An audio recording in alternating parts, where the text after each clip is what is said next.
కాంగ్రెస్ మంత్రులకు రాష్ట్ర ప్రయోజనాల కంటే పదవులే ముఖ్యమయ్యాయని, అందువల్లే గ్యాస్ కేటాయింపుల్లో అన్యాయం జరిగిందని తెదేపా ఎంపీ నామా నాగేశ్వరరావు ఆరోపించారు.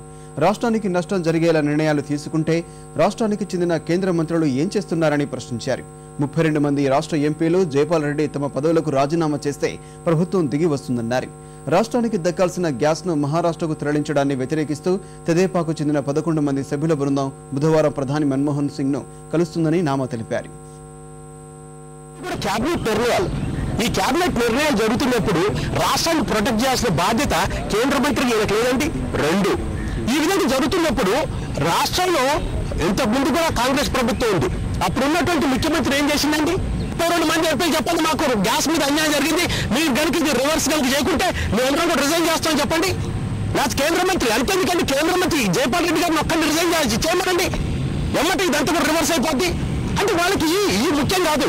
రాష్ట్రానికి లక్షలాది కోట్లు లాస్ అయినా పర్వాలేదు, మైన్స్ దోసుకున్నా పర్వాలేదు, రాష్ట్రాన్ని ఎవరు దోసుకున్నా పర్వాలేదు, కానీ మేమందరం మట్టికి మా కుర్చీలు కావాలనుకోవటం వల్ల వాళ్ళ రాష్ట్రానికి ఇంత నష్టం జరిగింది.